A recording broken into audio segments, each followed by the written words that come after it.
আজকে আমার আলোচনার বিষয় লিঙ্গের উপর রগ কুঁচকিয়ে এবং ফুলে ওঠার কারণ এবং সমাধান। দেশের এবং প্রবাসের ভাই বোনদের প্রতি সালাম। আসসালামু আলাইকুম। আমি প্রভাষক ডাক্তার রিক্তা পারভিন, হোমিওপ্যাথি এবং আয়ুর্বেদিক চিকিৎসক, চেম্বার সেবা হোমিও কমপ্লেক্স অ্যান্ড সেবা ডিজিটাল ল্যাব, উপজেলা মডেল মসজিদের পূর্ব পাশে, শিমুলিয়া, মাগুরা। অধিকাংশ পুরুষের কমপ্লেন থাকে তাদের লিঙ্গের উপরে রগগুলো ফুলে গেছে এবং অনেকেই বলে থাকে রগগুলো কুঁচকিয়ে গেছে। তো আসলে এই যে রগগুলো ফুলে ওঠা এবং কুঁচকিয়ে যাওয়া, এই দুটার ভিতরে কিন্তু পার্থক্য আছে।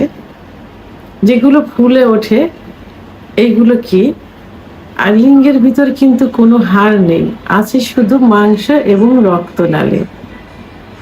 তো শরীরের যেসব জায়গা ব্লাড সার্কুলেশনটা বেশি হয় সেই সব জায়গার রগগুলো কিন্তু ফুলে ওঠে।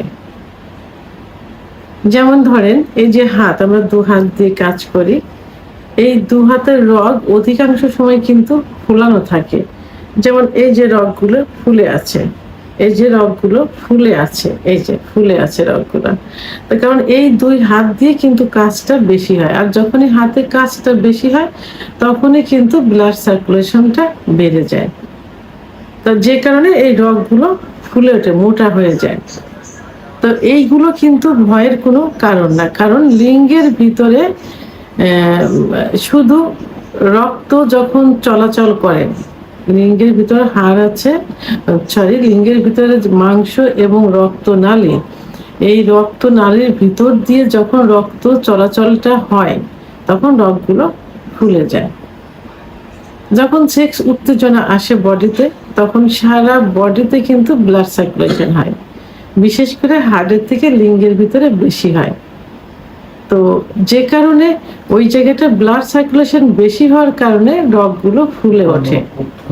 এই ফুলে ওঠা রগ, এগুলো ভয়ের কোনো কারণ নেই, এগুলো ব্লাড সার্কুলেশনের জন্য হয়। কিন্তু হ্যাঁ, যখন এই রগগুলো কুচকিয়ে থাকবে, অর্থাৎ লিঙ্গের উত্থান হয়েছে, লিঙ্গ শক্ত আছে কিন্তু শিরাগুলো কি হয়েছে, কুচকিয়ে ভাঁজ ভাঁজ অবস্থায় আছে, এবং এটা বড় হতে অনেক সময় দেখা যায় শক্ত হয়েছে, আবার সঙ্গে সঙ্গে নিস্তেজ হয়ে গেছে, আবার বেশি শক্ত হতে চায় না। মানে কিছু সময় শক্ত হয়েছে, দেখা যায় যে একেবারে শক্ত না, নরম শক্ত দুইটা মিক্সড অবস্থায় আছে, এবং আস্তে আস্তে কুচকিয়ে যাচ্ছে, ছোট হয়ে যাচ্ছে, আগামোটা গোড়া চিকন হয়ে যাচ্ছে। এদের এই শিরাগুলো কুচকানো থাকে, কারণ ব্লাড সঠিকভাবে এই শিরার ভিতর দিয়ে সঞ্চালিত হতে পারে না। যে কারণেই হোক, সাধারণত বিশেষ করে দেখা যায় যে যারা অতিরিক্ত হস্তমৈথুন করে থাকে, অর্থাৎ হস্তমৈথুন প্রেশার ক্রিয়েট করার কারণে লিঙ্গের যে শিরাগুলো থাকে শিরাগুলো সংকুচিত হয়ে যায়।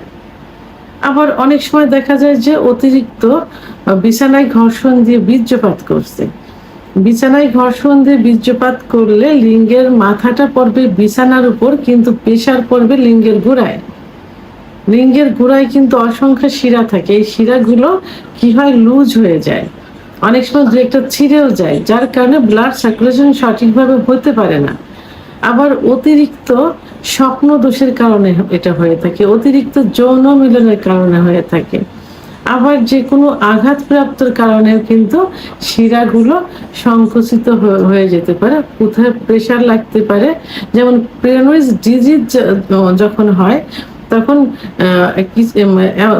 দেখা যায় লিঙ্গ ধনুকের মতো বাঁকা হয়ে যায়, অথবা একদিকে বাঁকা হয়ে যায়, মাঝে একটা গ্লিট মতো থাকে, যে কারণে রক্ত চলাচল করতে পারে না, তখন লিঙ্গ কি হয়, ব্যথা অনুভব হয়।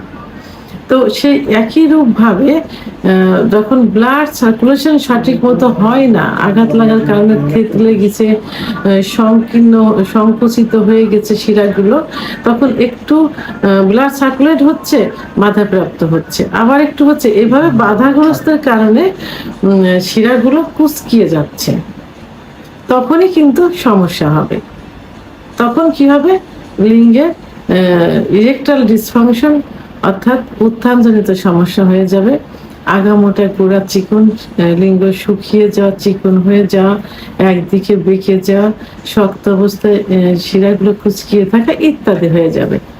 তাহলে লিঙ্গর উপরে যখন রগ ফুলে ওঠে, এটা ভয়ের কোনো কারণ নেই, এটা সঠিকভাবে ব্লাড সার্কুলেশনের কারণে রগগুলো ফুলে উঠেছে, কারণ ওর ভিতরে রক্ত অলওয়েজ টাইম সঞ্চালিত হচ্ছে, এই কারণে এটাতে কোনো সমস্যা হয় না। কিন্তু যখনই কুচকিয়ে যাবে তখনই ওটা কি ইরেকটাল ডিসফাংশন, লিঙ্গের বিভিন্ন সমস্যা হতে পারে।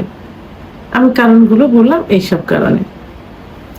এর জন্য অবশ্যই কি করতে হবে, অবশ্যই কারণগুলো প্রথমে বন্ধ করতে হবে, যে কারণে এগুলো হয়েছে নির্ণয় করে কারণগুলো বন্ধ করতে হবে।